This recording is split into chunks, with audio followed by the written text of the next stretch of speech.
Dirty Scrap Podcast. This morning, we zoomed out and we talked about global geopolitics, issues that were affecting us very much at the macro level. In the next hour, we're going to dig in and we're going to sit down with someone who's very knowledgeable about the industry, and we're going to bring up Kelly and Murray, and we're going to spend some time digging into the subjects that we care about and with a finer degree of granularity. It's an opportunity for a candid, wide-ranging conversation. So I'm pleased first to welcome Julio, our host. Come on up, Julio. And then two industry executives you know very well, Kelly Thomas and Murray Rudisell. Please come up, guys. The floor is yours. Okay, thank you so much. Thank you so much, everyone, for being here. Thank you to the Aluminum Association to open this opportunity for all of us. And for me, it's very excited to be here. Thank you, Chuck. Really appreciate it.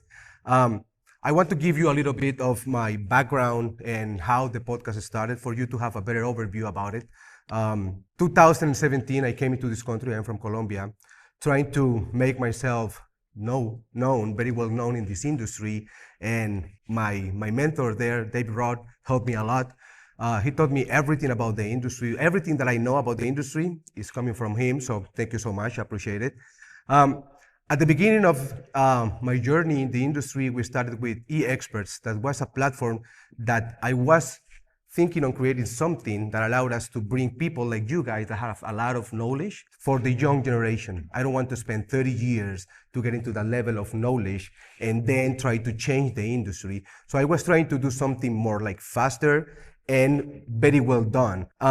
Then we start having some traction, and in some point, eExperts turns into a podcast that was something that we were digging more into the aluminum industry from the technical point of view, economical point of view, technological point of view. So we changed the name to Dirty Scrap.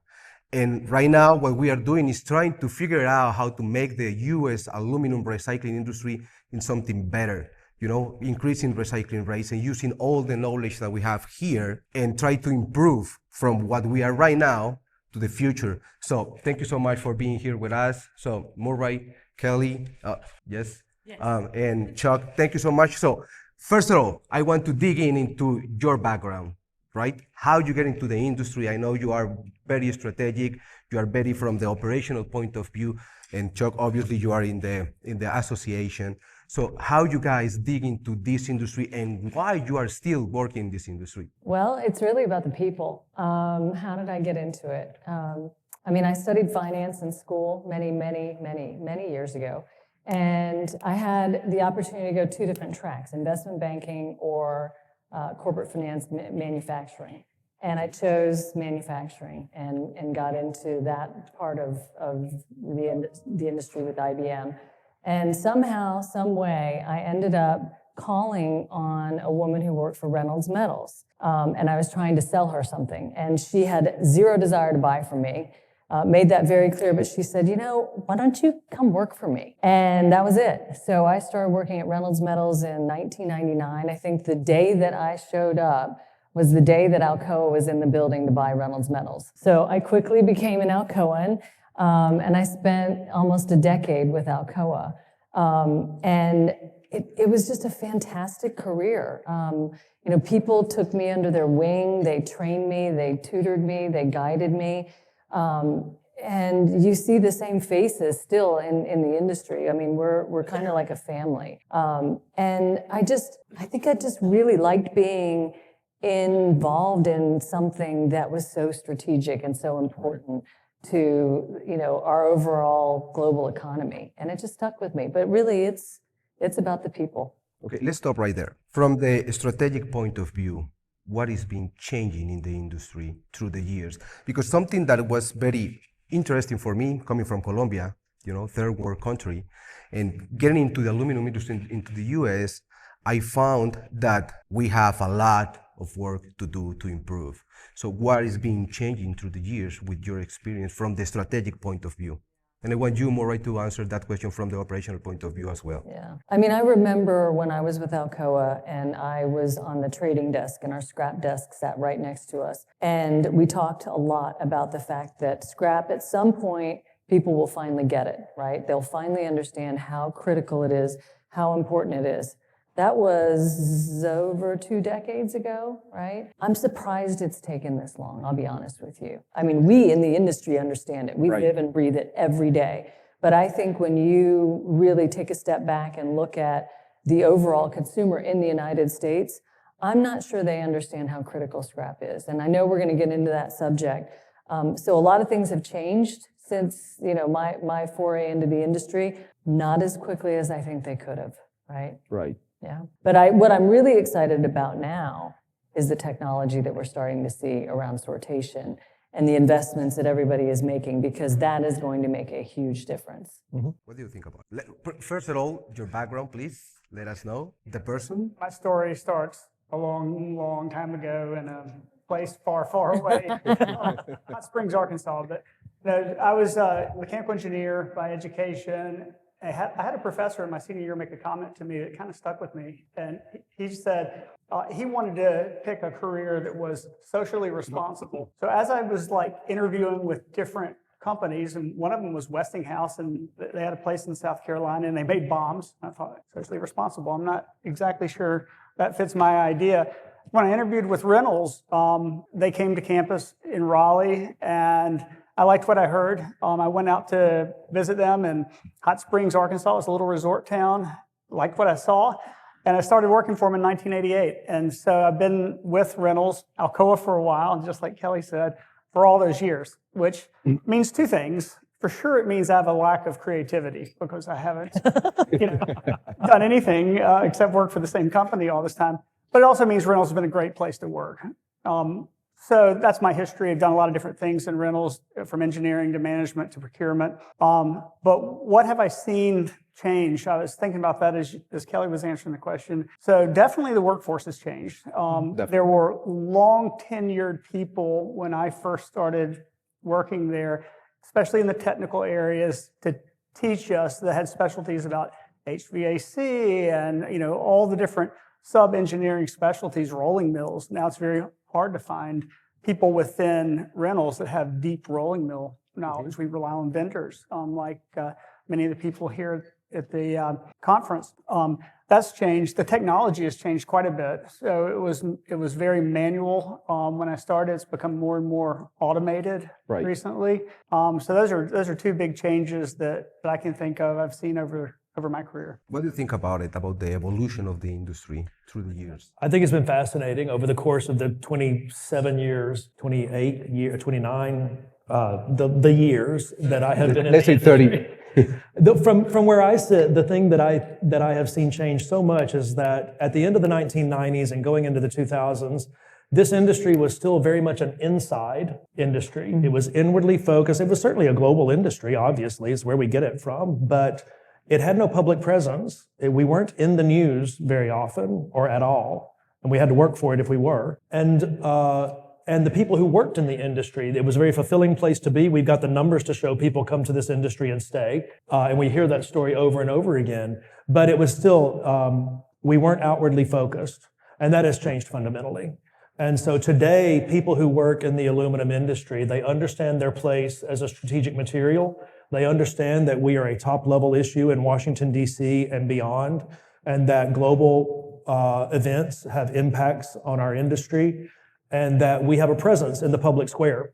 We have a brand. Aluminum is a brand now, and it is a brand that every American can tell you at least a little something about. And so that's been a major change.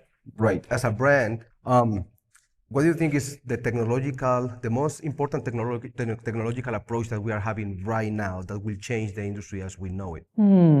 I mean, I will tell you in my business, right, we're very different from some of the other folks that are here. So we focus primarily on aerospace alloys, so 2000, 7000 series alloys.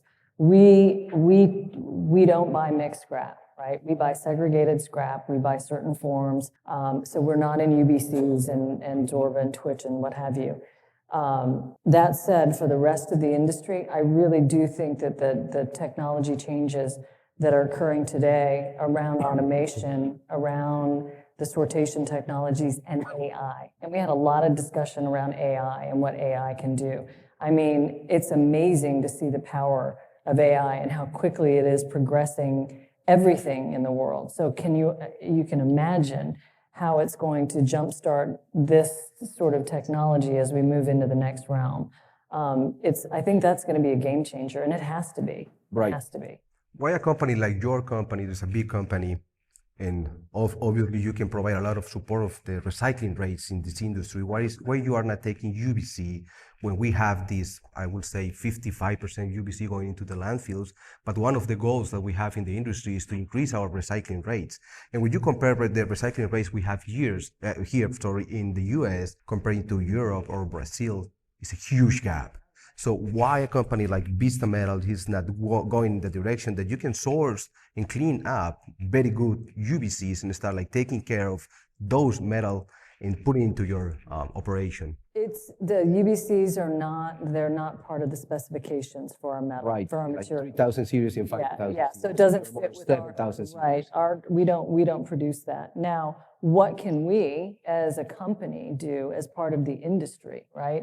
We really need to be pushing policy at the state level and at the federal level. Right. Because it impacts us, right? I mean, Definitely. the more this industry is able to get their hands on UBCs, the better performing they're going to be. And every single company in this industry is important. If one falls, we all fall because we are all so intrinsically linked, right? Right. And so it's incumbent upon us to really push that. I mean, I'll give you an example. When I lived over in Europe, and I had a great opportunity earlier in my career to live in Geneva, Switzerland, and then in Zurich. The culture of the people is so different there, right? Now, Switzerland is like roughly the size of Virginia. So yeah, the footprint is much smaller. But think about the states. If Switzerland can do this, Virginia can do this, okay? We, as consumers, were forced by just the construct of the way the country was to be more frugal. You could not go shopping on Sundays. Everything was closed. It was family day. You couldn't run a power drill, right? You couldn't flush your toilet. You're not supposed to flush your toilet in Switzerland on Sundays, right? And I'm telling you all of this because they were very keen on no waste, right? They ran out of land for landfill. Murray and I were talking about this. And so when you had items to recycle, literally you had a compost bucket in your kitchen, you had to pay for your garbage bags, you had to pay for your recycling bags, right? And then they would have in what looked like park areas, embedded into the ground were canisters where you would go and you would pour your used cooking oil, you would put your glass, you would put your plastic, you would put your aluminum cans, your cardboard, your paper, everything. And a truck would come, pick it up, and take it to the recycling center and close that loop. We don't have that in the U.S. We could. We absolutely could. Yeah, and if I could, Julio, that's something that we talked about a lot. And it's when we talk about recycling rates, consumer recycling rates, it's very easy to look with envy across the pond at Europe at a mix of regulatory answers and societal norms that lead to high recycling rates and say, why aren't we doing it that way? But I think it's important to look for the right policy solutions for Americans and for the American economy. Because we can look at other countries, for instance, Mexico, Brazil, and a lot of less developed countries that also have high recycling rates. And what drives those recycling rates are very, very different from the policies that we see in Europe. And they're not necessarily desirable in some ways.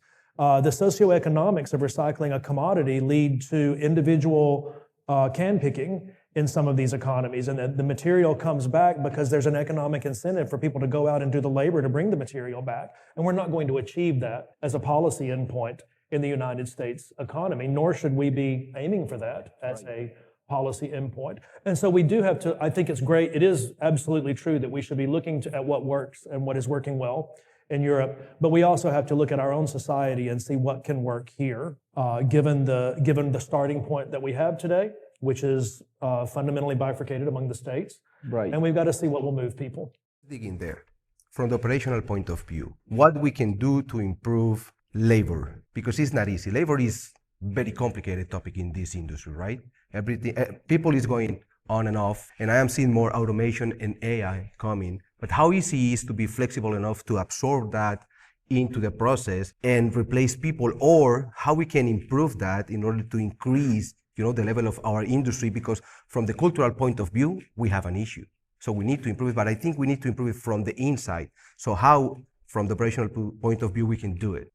So what we saw was a long-standing trend of very long tenured people retiring get accelerated greatly during the pandemic. And I don't remember exactly the statistics, but at our Louisville plant, something like 650 years of experience retired in just a very few years, and mostly technical experience. So we saw that gap, we saw that challenge. It wasn't just engineers, it was also crafts, maintenance crafts, that kind of thing. So we began trying to rebuild all of the systems to cope with that, whether it's working with community colleges to get technical folks, whether it was doing intern programs for engineers. We developed a program where we brought engineers in and moved them around for a fixed period of time, every 6 months, different things like that. On the workforce side, it becomes very local, and we've had to look at changing our shift schedule. We've had to look at the way we recruit employees just for basic production jobs. So on the people side, it's a many-faceted project, I'll say, to do that. But combined with that, we need to look at ways to, number one, data and equipment automation, whether you're automating the processing of the way equipment works and taking some of the manual labor need out of it. That's an important strategy to just reduce the overall demand of labor that we have, and also automate some of the jobs that are least desirable in the plant. Right. This concept, EVP, employee value proposition, how do you manage that into your company to keep the people inside the company? Because at the end of the day, it's not an easy job, right? How do you do that? And I'll start again. It becomes very local. So the plant manager there's a corporate culture for sure, and the corporate culture incents and projects down for how the plants should operate and to spread that culture. But it really becomes pretty personal in the plants. Do people feel connected to their boss, to their department head, to their plant manager? And so some of the things we've started doing more of are employee involvement, community engagement, activities, letting the hourly employees have a lot more say in which organizations we'll work with, contribute to, that kind of thing. And that builds loyalty and it builds a connection. Right. Yeah.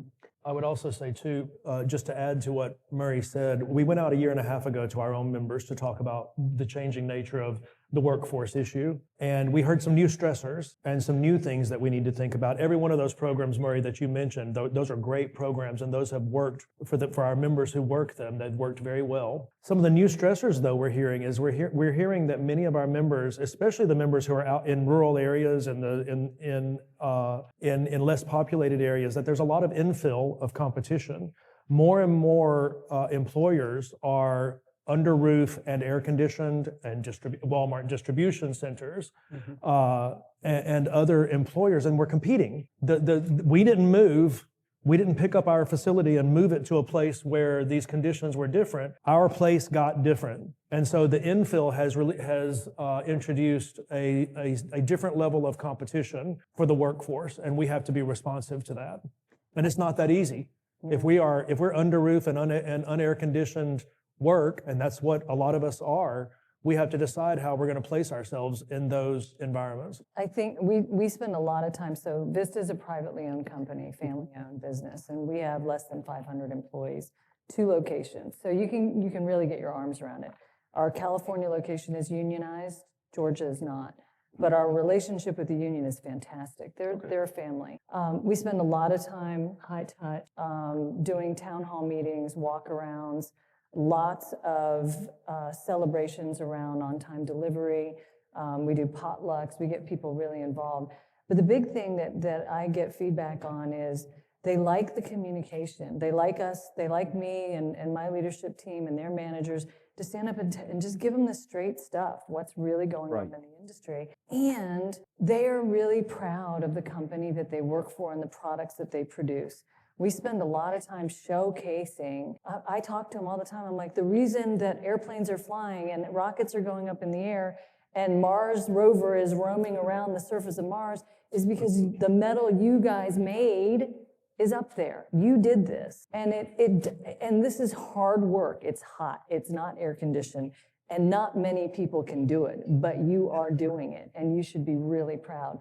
And it takes a special person. And so we talk about that, right? It takes a special person to really thrive in this industry, and we need to create that pride again. I don't know if you saw this recently, BlackRock, right? They invested $100 million in a philanthropic, right? Philanthropic. Right. They know what they're doing, right? They know exactly what they're doing, but they are focused on the trades. They're focused on investing in 50,000 jobs, skilled workforce around HVAC, plumbing, ironwork, you name it. They didn't necessarily name aluminum, but we're part of that. We got to get society back into thinking and understanding that the trades are cool, that your kids, your grandkids, all of us can make a great living. And I think we've gotten away from that from a cultural perspective. Right. That's a lot to talk about, but really it kind of starts, from the very beginning. Right. Right out of the womb. Yeah, communication is the key. Let's make this more interesting. Let's talk about policies, new administration, tariff, and I want to have a point of view from what do you think about the secondary aluminum industry versus the primary sector. For me, the primary sector is something that we are pushing very hard right now, right, with the current administration and the tariff. But looks to me, and this is my perspective, and I don't have the experience you guys have, so if I am wrong, let me know, but looks to me that the primary sector is depending too much on the administration to be competitive against the secondary sector that depends on the market itself. So it can be more strong to focus more on the recycling side instead of the primary sector. Definitely we will need primary aluminum in the industry, of course, mostly because we want to get into certain range of recoveries and recycling by 2030. But saying that, how do you feel the primary sector is behaving right now? And do you think we will have this, let's say, this industry will be competitive in the long term or not? Tricky question, I know. You want me to tackle that? You know a lot more about primary. I came from primary. I love primary. I mean, primary is a very important part of our industry, as is secondary. I know my company can't exist without both. Right. So I am team primary and team recycling, 100%. I think if you go back in time, decades, right? It always was about energy on the primary side, Exactly. Affordable energy. It's just not there now, right? For many, many reasons, right? We have old infrastructure, we've got data centers coming in, other industries are cropping up. Whatever the case may be, we have a real problem with affordable energy that just doesn't solve for primary producers to invest. And that is a travesty, because when I think about our supply chain, we're living it today, right? We import the bulk of our primary aluminum, and we are going to continue to need that primary aluminum. So I say, personally, whatever it takes to get those incentives correct so that we can attract production, but also make sure that we can attract other metal units, because we're going to need it, whether it comes from the US, Canada, overseas, whatever. But we've got to create really strong partnerships, okay? And then, from a secondary perspective, we've got to protect the scrap units. I know that there's a lot of, what do I want to say? There's some disagreements amongst various participants in the industry around scrap outflows, from the U.S. outside of the U.S. and why. And if you look at it from a big picture perspective, I think about what happened in China, right? Back in the early 2000s, they were building smelter after smelter after smelter after smelter, nonstop. What do you think that did to the primary industry in the US and Europe? It killed us, right? It was so much cheaper for them to produce that metal. What is the next phase of this, right? The next phase is as they start taking all of the scrap units and they start building up their secondary. And it's coming because they just changed their laws to allow scrap to come back in. So we do need to protect that piece of it. And that's through policy. Right? It's through policy, but it's also through technology and making sure that we've got the technology here in the US that can get that scrap, right? Sort it and pull out the pieces that we need that are valuable and use that in our own facilities instead of sending it overseas to be hand sorted, remelted, sent back into the US. What is your perspective? So very similar. So we're an 8000 series alloy. So we're very dependent. It's very pure alloys. We're very dependent on prime at this point. Very special alloy. Yeah, what we don't have, much less so even than the can recycling rate, is much of a market for foil getting recycled. Right. And there's a lot of reasons why that is. A lot of communities don't provide access. They won't collect it. When it is collected, it's often mixed in with UBCs, where it's simply a contamination. It's not really segregated into its own stream very often. So it's very low percentage that comes back. So that's a difficult challenge that we've been watching, trying to encourage improvement on for many years, but we're still not close on that. There's less than 10% of the foil that gets made that comes back into recycling. So we have, for the future that we want to build, we have the right partnerships, right?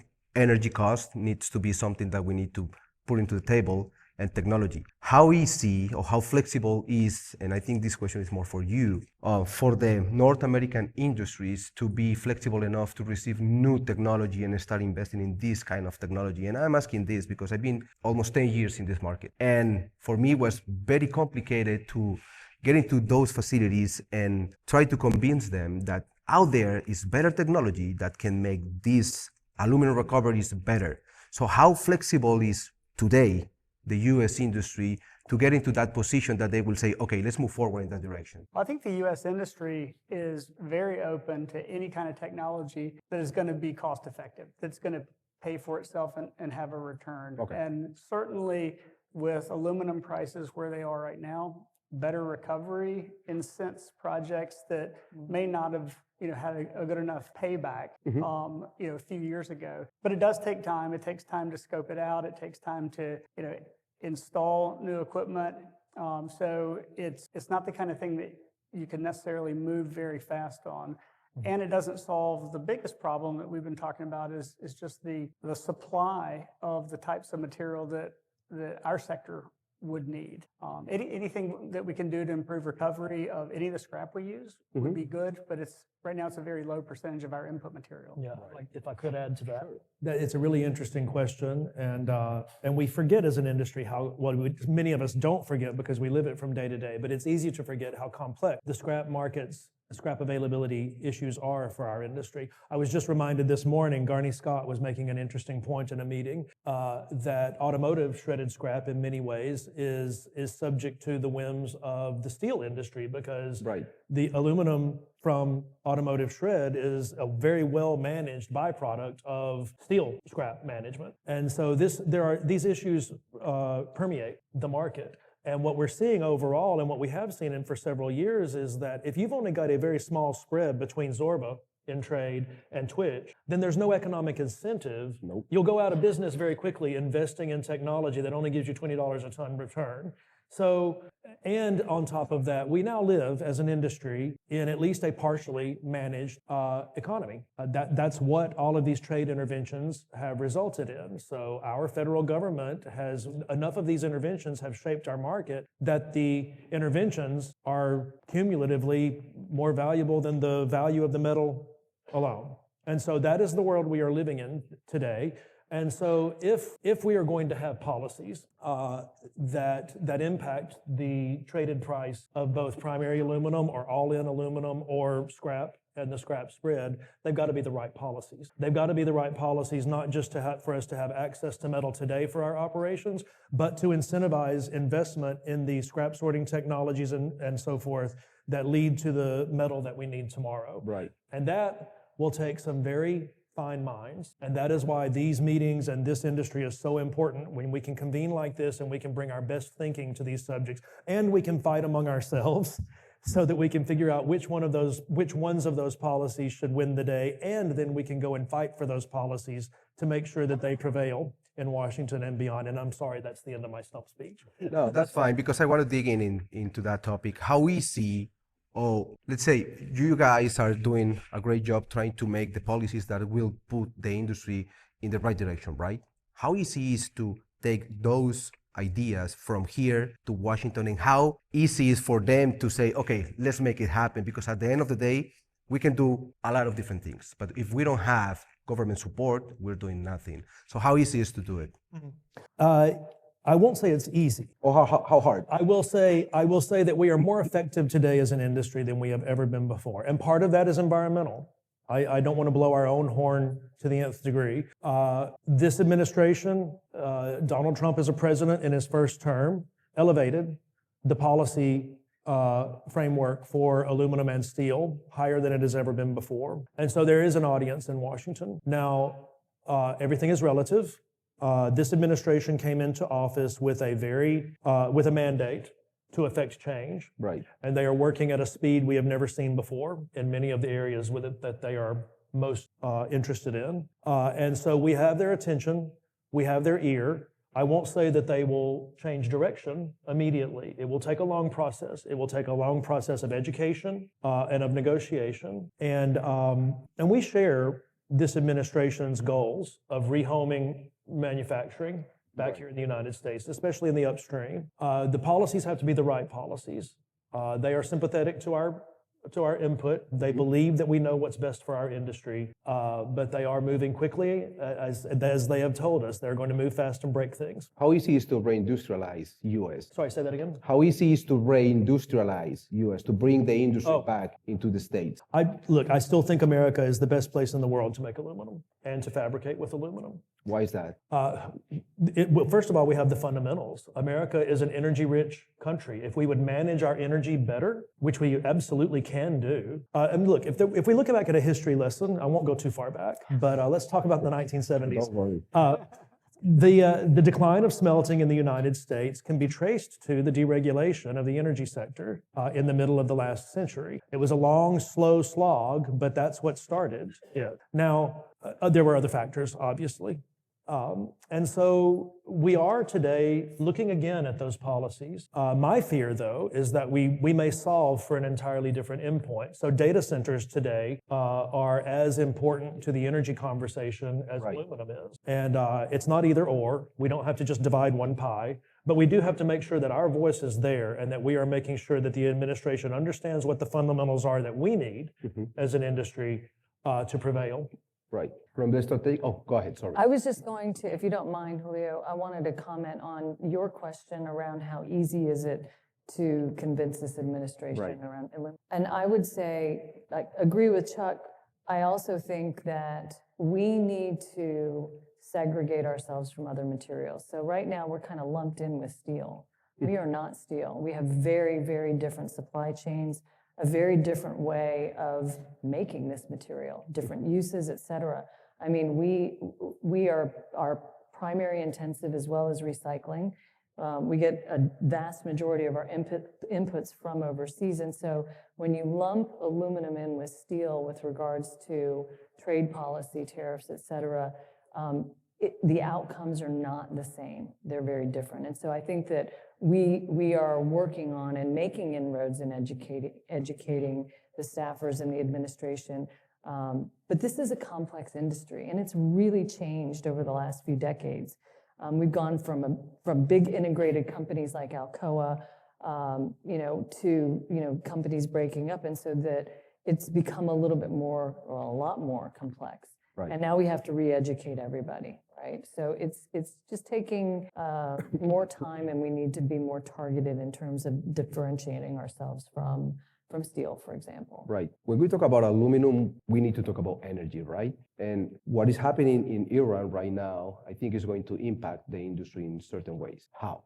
What do you think is going to be the impact that we will have in the next few months? And from the strategic point of view, do you think U.S. is ready to absorb that impact? And if we are ready, how? I mean, we talked with one of our members today, and they voiced a concern about being able to get diesel fuel into their plant in Europe, right? To run their mobile equipment. That's a real issue. And it's not just one member it's going to be multiple industries, but it will impact the aluminum industry. And as their energy prices continue to rise, unfortunately, you're going to see a lot of companies come under duress, and it's going to be difficult for them to continue to stand. In addition to that, Europe is a net importer of primary as well. And so with what's happened in the Middle East, you have a lot of supply that has just gone offline or is being impacted. So yeah, I think there is going to be could be a very substantial supply side implication. Are we ready to address that in the U.S.? I would say to a certain extent, yeah, we are, right? I think that this industry is very resilient, especially in the United States. We have been able to weather a lot of storms. We're seeing supply chains shift around.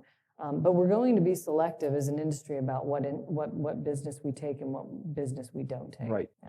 What do you think, Mariah? From your high-level operational point of view, are you feeling any impact right now or not really? So the impact that we see right now is on price. We're not really seeing an impact on supply security yet, but depending on how long it goes on, it certainly could be. Right now, we feel good, though, about the agreements that we have and our ability to get the metal units we need to make our product. Right. Did you see something similar? Well, I would say, first of all, we're in a unique moment for a few reasons. And so, the impacts of the Gulf crisis have been, for our industry at one level, they've been the same for other industries that are exposed in that region. Right. That is, the strait is closed, transport is disrupted. At the facility level, energy is an issue, and so forth. But then 3 weeks ago, we did see aluminum facilities directly targeted by the military. Right. And that is incredibly concerning for us. First and foremost, we are very gratified that there were no major injuries or fatalities. But it changes the calculus in the long term. We need to be thinking as an industry about being a strategic target. And so there are long-term issues that we need to be thinking about it as they're an acute impact today for us sitting here in Texas, but that the world has changed somewhat. Right. Now, in the long term, I would agree with everything that Kelly and Murray said. This is a short-term acute issue that could compound over time if it is not resolved.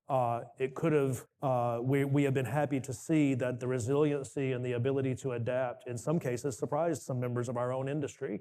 But we were counting on that. This is not the first time we've seen major disruptions by our industry, and we've managed through them before. Okay, that's supposed to be my next question. Do you see something similar to this in the past, and how we get into the point that we survive, or we were like competitive enough to do it?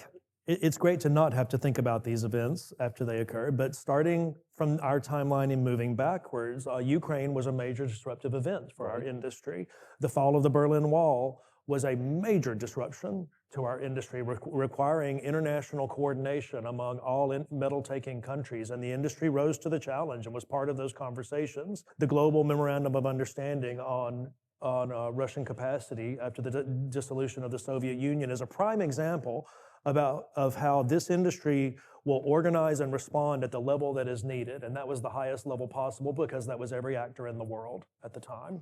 Right. So yes, we have seen these disruptions before. I won't say that every disruption is unique, and there are issues that concern us uniquely here with this Gulf crisis, but the industry is rising to the challenge. So are we really a competitive industry, or we are surviving? We can always do better, right? Right? No, I think we're a very competitive industry. I think that we are a room of fighters, right? I mean, they're very savvy business people that are running these businesses. I'll be frank with you, there's a lot of chaos in the market right now. I mean, we've talked about, trade policy and the impacts that's had on the industry.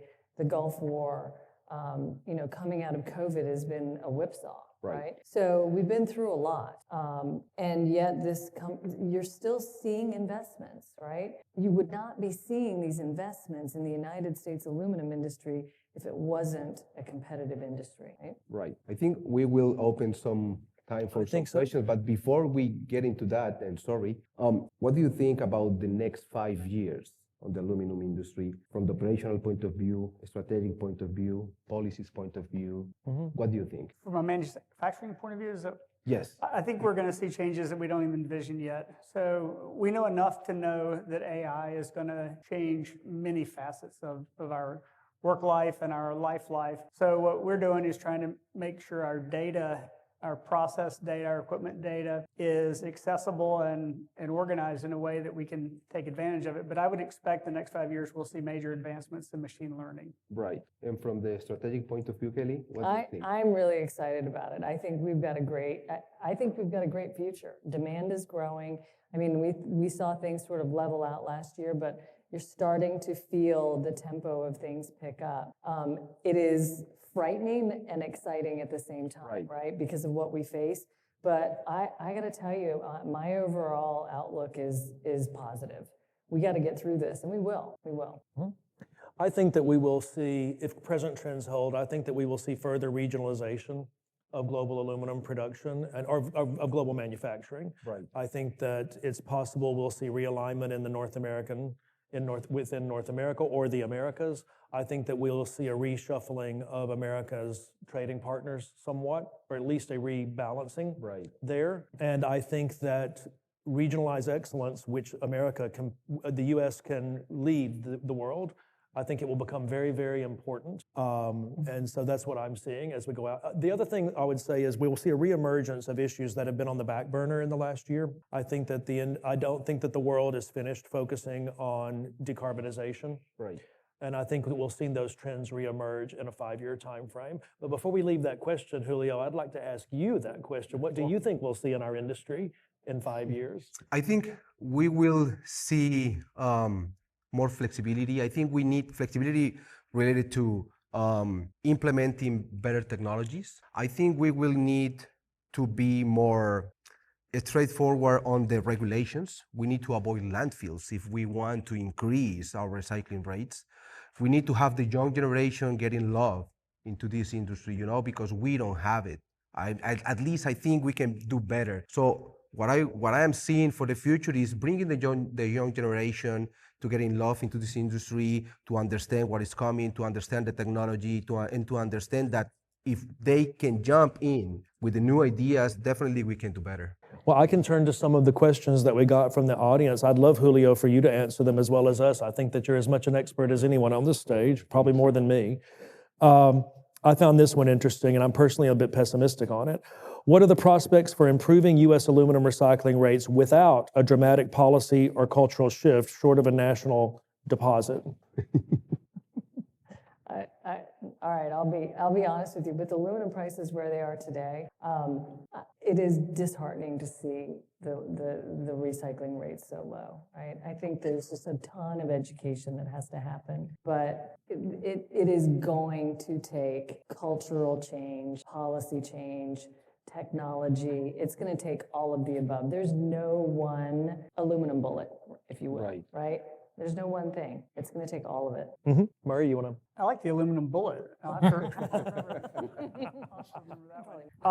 No, I'm not optimistic that we'll see just organically a major shift without some sort of national policy change, some sort of organized effort, probably some kind of combination of private, public. And I don't know exactly what that looks like, but that's what I believe.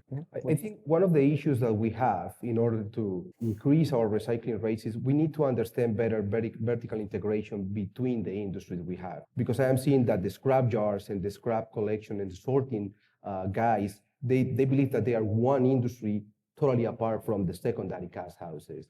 And I think if we can integrate those industries for the scrap jars to understand that they can deliver better and more clean material, so the cast houses can have better aluminum recoveries, they can start working together so they can push forward in order to increase recycling rates because they will make more money out of it. So I think if we understand better vertical integration, that will be something that will help that. Mm-hmm.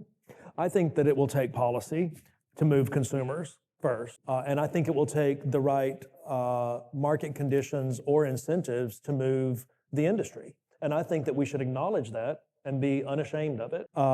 Knowing what moves consumers moves us closer to moving them. So if we just acknowledge that we did too good a job with the aluminum can, there's not enough aluminum in one aluminum can to be financially motivating for a consumer. And you have to drink a lot of beer before you can fill up a bin with enough to move people. And that's not a bad thing. So then what will move them? I truly believe that policy, if we can make it dramatically easier for Americans to recycle, we don't have to coerce behavior if we can incentivize it. It's a crime that we can say Americans have access to recycling if they have one pickup point in a county. Mm-hmm. That's just fundamentally broken. And if we had, Kelly, to your point, if we had segregated recycling containers at the residential level, what would that do to recycling rate? I mean, I spitball things all the time. I'm thinking about, what happens if you've got something like that, and literally you've got a machine that puts money on their Cash App as they're depositing it. Mm-hmm. and it's taking a tally of how much they've generated, and at some point they can afford their cell phone bill. Like all parents would love that, right? But from a cultural point of view, America has enough Karens that if somebody put a pizza box in the metal bin, they'll get corrected. Yeah. So I do think that we can make that cultural shift, but it requires the policy underpinnings to get us there. Right. I'm on the questions, aren't I? I think we have time for just one more, unless Julio, you want us to do something different. No, I'm okay. I'd like to end. This is a good one. So we've talked enough about consumers. How can we increase recovery rates during production, so process, and generate less scrap? You guys know enough to be able to. I'm going to stay out of that one. I know what policy pieces we should look at. Well, yeah, I can start. So when aluminum got pretty affordable, we got kind of sloppy with our molten metal management because it became easier just to make production fast than it did to be really good at managing the dross. So, I can say at least for that side of the industry, there's probably opportunities to handle the molten metal, to use dross presses, to do things that would give us better recovery just from the melting side, because that's where we lose most of the actual metal units, because the rest of it in manufacturing comes back around and gets remelted. Right, but it's complicated to answer that question because at the end of the day, you have so many different aluminum products, right? And dross is a byproduct. It's not a scrap. So scrap is scrap. It's out there. So I think the question should be like more focusing on how we can implement technologies and into the process that allowed us to have better recoveries out of the scrap that we are creating instead of creating more dross, right? So we will make better aluminum products with the same volume, but we will have more aluminum out of the same volume. I think it's more on that direction. Well, Julio, our time is up. I'll turn to you to take us home. Oh, well, I really appreciate the opportunity. All of you guys, I hope you have a fun time, and I really appreciate it. I'm really very thankful. So thank you so much for being here. Dirty Scrap Podcast.